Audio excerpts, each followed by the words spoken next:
Hello friends, नमस्कार। मैं जितेंद्र कुमार आपके साथ कक्षा 12वीं केमिस्ट्री के साथ। चलिए, तो हम यहाँ कक्षा 12वीं केमिस्ट्री के बारे में देखेंगे। क्लास 12, ठीक है। क्लास 12 देखिए, केमिस्ट्री की हम जो बेसिक जानकारी है उसको प्राप्त कर रहे हैं। आज की डेट में देखा जाए तो हम साइंस को पढ़ रहे हैं, वो 3 भागों में पढ़ते हैं: केमिस्ट्री, फिजिक्स, बायोलॉजी। जो केमिस्ट्री है हमारा, ये वो सॉरी साइंस है, ये साइंसटिया शब्द से आ जाए। साइंसटिया जर्मन भाषा का शब्द है। किसका? जर्मन भाषा का शब्द है ये साइंस, जिसका अर्थ है जानना। इसका अर्थ क्या है? जानना,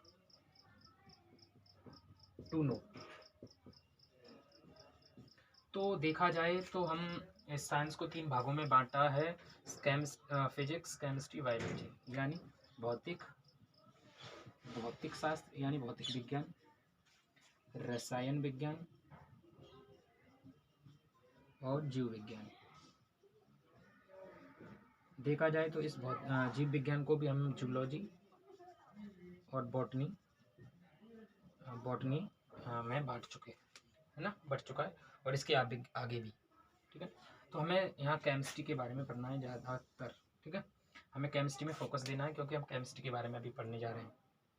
तो केमिस्ट्री है, रसायन विज्ञान है भाई, बहुत सरल चैप्टर है। बच्चे इसको कठिन समझने लगते हैं क्योंकि देखते हैं कि इसमें बहुत सारे इसमें सूत्रों का उपयोग होता है, फॉर्मूलाज का। तो देखिए, हम कोई इसको ज़्यादा कठिन तरीके से नहीं, बल्कि हम इसे साधारण रूप से पढ़ने की कोशिश करेंगे, ठीक। केमिस्ट्री, तो पहले हम केमिस्ट्री की जो फुल फॉर्म है, उनकी जानकारी है, इसको हम भूमिका मान के चलेंगे, ठीक है, बेसिक। तो इसमें हम केमिस्ट्री का बेसिक पढ़ेंगे, इसकी उत्पत्ति कैसे और कैसा इसका परिभाषा है, उस तरीके से इसको हम कंप्लीट करेंगे। फिर उसके बाद हम चैप्टर नंबर 1 यानी कि ठोस को लेकर चलेंगे। देखिए, तो ये केमिस्ट्री है, तो केमिस्ट्री कीमिया शब्द से आई है, कीमिया। हालांकि इसको माना जाता है ये केमिटेक्नी से है, केमिटेक्नी से भी इसको माना जाता है, केमिटेक्नी, है ना, केमिटेक्नी, टेक्निक, केमिटेक्निक शब्द से भी इसको माना जाता है। तो इस कीमिया या केमिटेक्निक का अर्थ है ब्लैक सॉइल। क्या अर्थ है? ब्लैक सॉइल यानी काली मिट्टी, काली मिट्टी। देखिए, तो जो केमिस्ट्री है वो कीमिया शब्द से आया है। ये कीमिया शब्द जर्मन भाषा का शब्द है, मिस्र। साइंस था वो जर्मन भाषा का था, ये मिस्र भाषा का शब्द है, मिस्र। ये मिस्र भाषा का शब्द है, ये आपको याद रखना है। हालांकि ये कई बार टेस्टों में आ चुका है, प्रतियोगिता परीक्षाओं में भी पूछा जाता है, कीमिया या केमिटेक्निक वो किस भाषा का शब्द है, ठीक है। तो देखा जाए, जब केमिस्ट्री की सबसे पहले शुरुआत हुई थी वो हमारी मिस्र भाषा से हुई है, और जो मिस्र के लोग थे उन्होंने ही इसकी जो जानकारी थी। पहले वो लोग, मिस्र में रहने वाले जो लोग थे, इसे एक कला के रूप में पढ़ते थे, एक शास्त्र बना के पढ़ते थे। जैसे कि हमारे पास भौतिक विज्ञान, जीव विज्ञान, सॉरी, और भी हमारे भूगोल शास्त्र वगैरह ये पढ़े जाते, उसकी तरह इसको पढ़ते थे। इसको हालांकि देखा जाए तो कोई इसको विज्ञान नहीं माना जाता था जब, इसको तो वो एक शास्त्र के रूप में पढ़ते थे, इसकी जानकारी लेते थे। सबसे पहले जो दवाइयों की जो जानकारी थी, दवाई बनी थी, तो वो मिस्र भाषा यानी मिस्र देश से ही बनी थी। ये आपको याद रखना है। जो मिस्र के लोग थे उन्होंने ही केमिस्ट्री के बारे में जानकारी दी हमें, और उन्होंने ही सबसे पहले इसकी उत्पत्ति की, ठीक है। चलिए, तो ये केमिस्ट्री के बारे में हमने आपको बता दिया है, और ये आपको याद रखना है, कीमिया और केमिटेक्निक, ठीक है। तो हम देखते हैं जो केमिस्ट्री है वो कितने भागों में बांटा गया है। चलो, जो केमिस्ट्री है वो IUPAC के अनुसार, क्या IUPAC के अनुसार, आपको IUPAC की जो फुल फॉर्म है याद रखनी है, ठीक है, जो कि क्लास 10th में हम इसके पढ़ चुके हैं और क्लास 11th में भी। IUPAC फुल फॉर्म है international union of pure and applied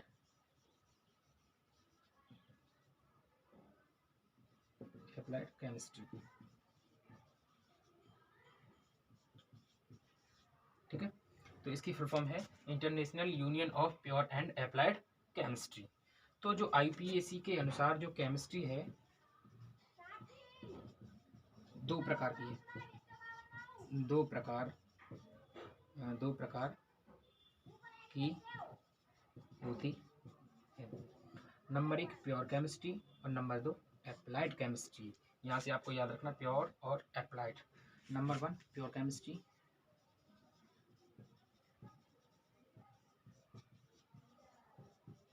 pure chemistry. Number 2 applied chemistry,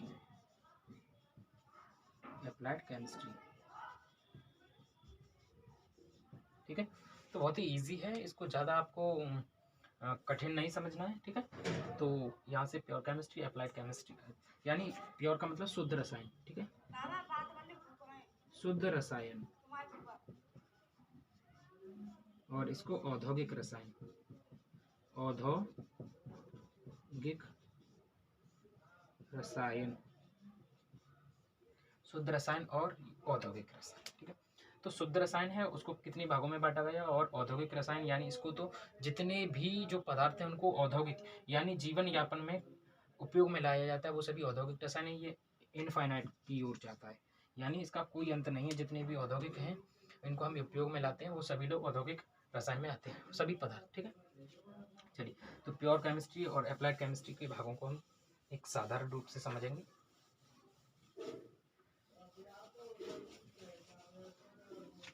चलिए,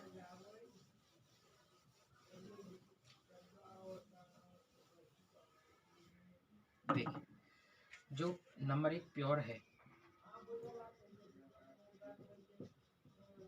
ठीक है, जो उसको शुद्ध रसायन है, शुद्ध रसायन, तो इसको हमें पढ़ना है। वो नंबर 1 पहला पार्ट है, इसको बांटा गया है हमारा इनऑर्गेनिक केमिस्ट्री। इनऑर्गेनिक यानी अकार्बनिक रसायन, अकार्बनिक रसायन। ठीक है, अकार्बनिक रसायन। नंबर बी यानी इसका अर्थ है दूसरा। ठीक है, दूसरा पार्ट है वो है हमारा ऑर्गेनिक केमिस्ट्री। ठीक है, और इसको कार्बनिक रसायन, कार्बनिक रसायन याद रखना है, बहुत ही इंपॉर्टेंट है। और नंबर सी है हमारा ऑर्गेनिक और इनऑर्गेनिक केमिस्ट्री। ऑर्गेनिक केमिस्ट्री यानी कार्बनिक, अकार्बनिक, एक फिजिकल,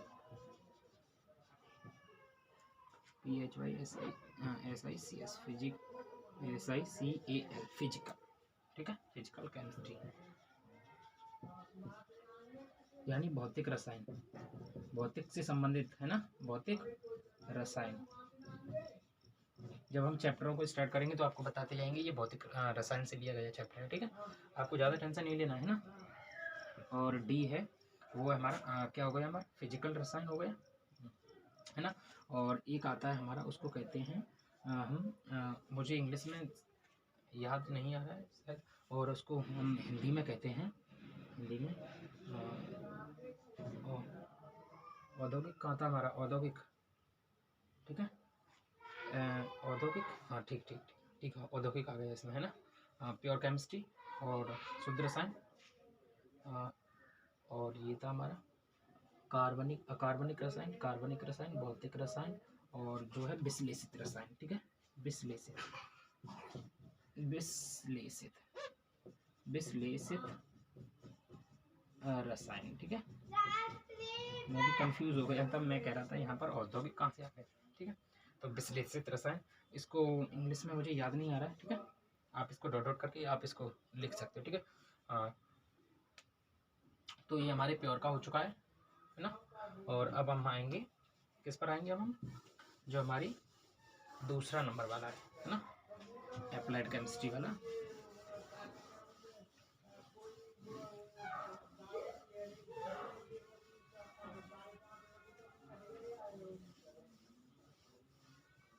चलिए, एप्लाइड केमिस्ट्री है ना, एप्लाइड केमिस्ट्री है वो नंबर 1 में बांटा गया है।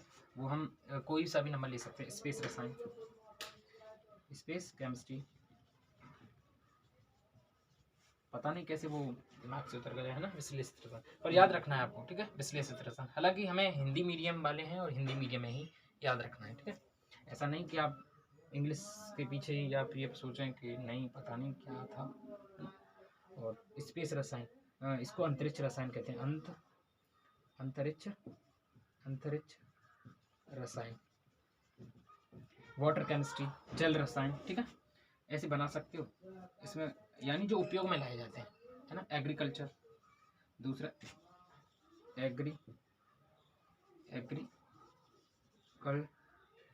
कल्चर केमिस्ट्री, है ना। जो होते हैं ना कृषि रसायन, ठीक है। और नंबर 3, और बताइए क्या लाते हैं उपयोग में, बहुत सारी।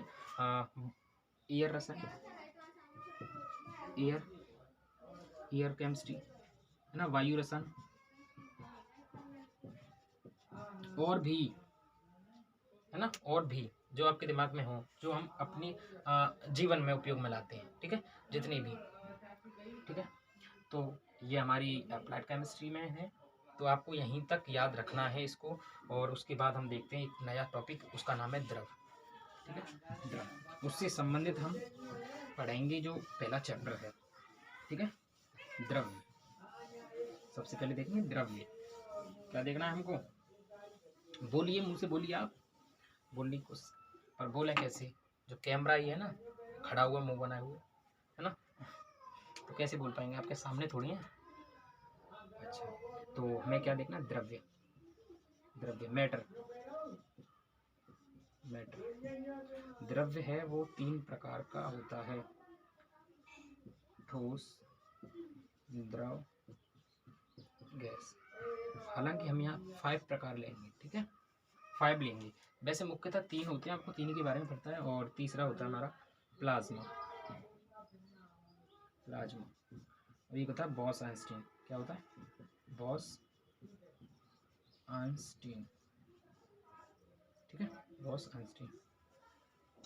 तो ठोस, हमें सबसे पहले द्रव देखना, द्रव क्या है, वे पदार्थ जो स्थान घेरते हैं तथा उनमें कोई द्रव्यमान होता है,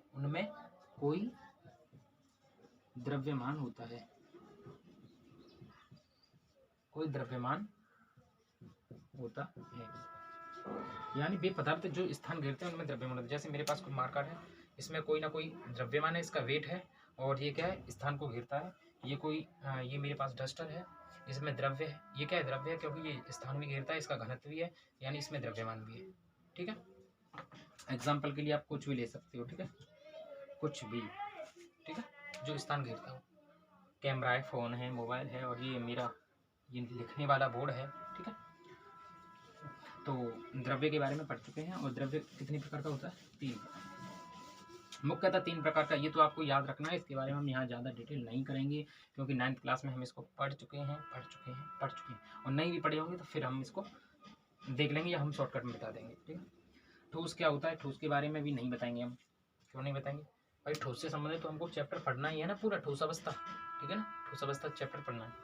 और इसकी परिभाषा भी देखेंगे, वहीं पर पूरी डिटेल देखेंगे, ठोस कितने प्रकार के होते हैं, क्या क्या इसका जो गुण है वो देखेंगे। द्रव्य क्या होता है, द्रव्य देखिए, चलिए इसकी हेडिंग आप नोट करना चाहे तो कर सकते हैं, लेकिन बहुत सरल ईजी है। देखिए ठोस का भी मैं बता देता हूँ, वे पदार्थ जिनके मध्य अंतर आणविक बल अधिक होता है। जैसे कोई भी ठोस पदार्थ होता है उस जो कणों से मिलकर बना होता है, किससे, कण से, जो कणों से मिलकर बना होता है, कैसा, कणों से, ठीक है। तो अंतराणविक बल कैसा है, बहुत अधिक है, यानी पास पास में है कण।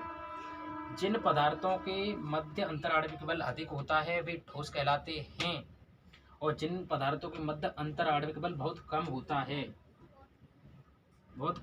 उन्हें हम द्रव कहते हैं, इनको हम ठोस कहते हैं। और वे पदार्थ जिनके मध्य अंतराणविक बल बहुत ही कम होता है, नगण्य होता है, यानी ना के बराबर होता है, जैसे जीरा, ठीक है, देख सकते हो, बहुत ही नगण्य है। ये क्या है, वायु यानी गैस, ठीक है। तो शॉर्टकट तरीके से हो गया ना पूरा। और इसमें हमने आपको समझा भी दिया ठोस क्या है, वे पदार्थ जिनके मध्य अंतराणविक बल अधिक होता है वे ठोस कहलाते हैं, और वे पदार्थ जिनके मध्य अंतराणविक बल कम होता है वे द्रव कहलाते हैं, और जिनके मध्य अंतराणविक बल नगण्य होता है, बहुत कम होता है, उनको गैस कहते हैं। प्लाज्मा, यह अवस्था गैस के निम्न घनत्व पर होती है। कोई भी गैस को जब किसी भी तापमान पर गर्म किया जाता है, ठीक है, जैसे क्लोरीन गैस है तो इसको उच्च ताप पर गर्म करेंगे तो Cl माइनस बन जाएगा, क्योंकि ये अपने आयनों में परिवर्तित हो जाती है, आयनों में परिवर्तित हो जाती है तो उसे प्लाज्मा कहते हैं। तो इसकी परिभाषा क्या है, जब किसी भी गैस को, है ना, घनत्व किसी भी उच्च ताप पर, है ना, उच्च ताप पर गर्म किया जाता है तो वह अपने आयनों में टूट जाती है, उसे हम प्लाज्मा कहते हैं। बॉस-आइंस्टीन अवस्था यह उच्च घनत्व पर होती है, अधिक घनत्व पर। अधिक घनत्व यानी कोई भी पदार्थ है या कोई भी गैस है, उसमें से हम उसका लगभग 100वां भाग ले लें, कोई भी पदार्थ है उसका हम 100वां भाग ले लें, तो उसकी जो अवस्था है वो बॉस-आइंस्टीन अवस्था कहलाती है। तो थैंक यू, ये हमारा कंप्लीट होता है। इसके बाद हम चैप्टर नंबर 1 देखेंगे, ठोस अवस्था। ठीक है, थैंक यू।